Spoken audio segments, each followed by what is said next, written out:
நீண்ட இழுபறிக்கு பின்னர் பாஜகவின் வேட்பாளர் பட்டியல் வெளியாகியுள்ளது. எல்லோரும் கணித்தபடியே வேட்பாளர் பட்டியல் அமைந்திருந்தாலும் யாரும் எதிர்பார்க்காத வகையில் அண்ணாமலைக்கு சீட் மறுக்கப்பட்டுள்ளது அதிர்வலைகளை உருவாக்கியிருக்கிறது. அதிமுக கூட்டணியில் முதல் ஆளாக 27 தொகுதிகளை கேட்டு வாங்கிய பாஜக அந்த கூட்டணியில் கடைசி ஆளாக வேட்பாளர் பட்டியலை அறிவித்துள்ளது. தொகுதி பங்கீட்டின் போதே பாஜகவுக்கு அதிமுக வெற்றி வாய்ப்பில்லாத பெரும்பாலான தொகுதிகளை தள்ளிவிட்டதாக அண்ணாமலை உள்ளிட்ட சிலர் விமர்சனம் செய்ததாக தகவல்கள் வெளியானது. இதன் காரணமாக அதிமுகவிடம் சில தொகுதிகளை மாற்றி வாங்கும் பணியில் பாஜக தீவிரமாக இருந்ததாகவும் தகவல்கள் பரவின.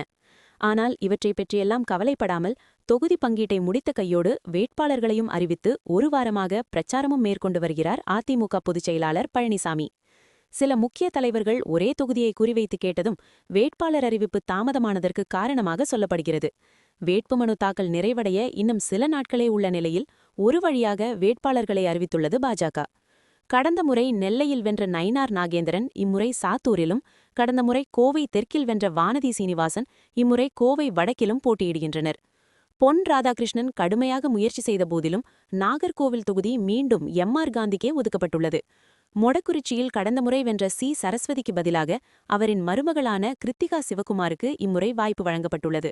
இதனைத் தவிர்த்து அவினாசி தனி தொகுதியில் மத்திய இணையமைச்சர் எல். முருகன் களமிறங்குகிறார்.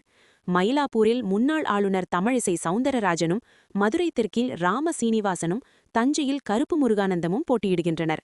இந்த முறை பல்வேறு புதுமுகங்களுக்கும் பாஜக சார்பில் வாய்ப்பு வழங்கப்பட்டுள்ளது.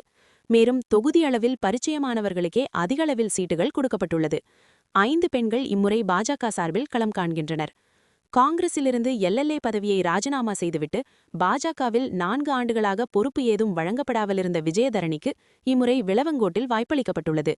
பாஜக தனக்கு கிடைத்த 27 தொகுதிகளில் ஒரு தொகுதியை தென்னிந்திய ஃபார்வர்ட் பிளாக் கட்சிக்கு கொடுத்துள்ளது. அக்கட்சியின் தலைவர் திருமாறன் திருப்பத்தூரில் தாமரை சின்னத்தில் போட்டியிடுகிறார். அதே நேரத்தில் பாஜகவில் தங்களுக்கு ஓரிடம் வழங்கப்படும் என எதிர்பார்த்திருந்த புதிய நீதி கட்சிக்கு சீட்டு ஒதுக்கப்படவில்லை. அண்ணாமலைக்கு சீட்டில்லை. பாஜக வேட்பாளர் பட்டியலில் இப்போதைக்கு அனைவருக்குமான பெரும் ஷாக், ஒரு கட்டத்தில் பாஜகவின் முதல்வர் வேட்பாளராக பார்க்கப்பட்ட அண்ணாமலைக்கு சீட்டு கொடுக்காததுதான். இம்முறை தொகுதி மற்றும் வேட்பாளர் தேர்வில் நயினார் நாகேந்திரன், எல். முருகனின் கையே ஓங்கியிருந்தது. இதனால் அவர்கள் அண்ணாமலைக்கு சாதகமான தொகுதிகளை கேட்டு பெறாமல் இருந்துவிட்டனர் என்று அவரின் ஆதரவாளர்கள் குற்றம் சாட்டுவதாக சொல்லப்படுகிறது. கடந்த முறை அரவக்குறிச்சியில் போட்டியிட்ட அண்ணாமலை இம்முறை கோவையின் சிங்காநல்லூர் அல்லது கவுண்டம்பாளையம் தொகுதிகளை கேட்டு வந்தார். ஆனால் இம்முறை அதிமுக கூட்டணியில் பாஜகவுக்கு கோவை வடக்கு தொகுதி மட்டுமே ஒதுக்கப்பட்டது. இதனால் மொடக்குறிச்சியில் அண்ணாமலையை போட்டியிட சொல்லி தலைமை கேட்டுக்கொண்டது. ஆனால் தனக்கு சாதகமான தொகுதி எதுவும் இல்லாததால் இம்முறை போட்டியிடுவதில்லை என்று அண்ணாமலை உறுதியாக மறுத்துவிட்டதாக சொல்லப்படுகிறது. அண்ணாமலை தலைமையில் 3வது அணி அமைத்து 2024 மக்களவைத் தேர்தலில் களம் கண்ட பாஜக பல தொகுதிகளில் 2ஆம் இடம் பிடித்தது. பாஜகவின் எழுச்சிக்கு காரணமாக அக்கட்சியின் இளைய தலைமுறையால் கொண்டாடப்பட்ட அண்ணாமலைக்கு சீட்டு வழங்கப்படாதது ஒரு தரப்பினருக்கு பெரும் ஏமாற்றத்தை அளித்துள்ளது உண்மை.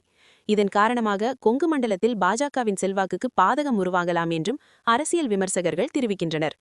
அண்ணாமலை மட்டுமல்லாமல் பாஜகவில் பொன் ராதாகிருஷ்ணன், குஷ்பு, அஸ்வத்தாமன், எஸ்.ஜி. சூர்யா, வினோஜ் பி. செல்வம் போன்றோரும் இம்முறை தங்களுக்கு சீட்டு கிடைக்காத வருத்தத்தில் இருப்பதாகவும் அரசியல் நோக்கர்கள் தெரிவிக்கின்றனர்.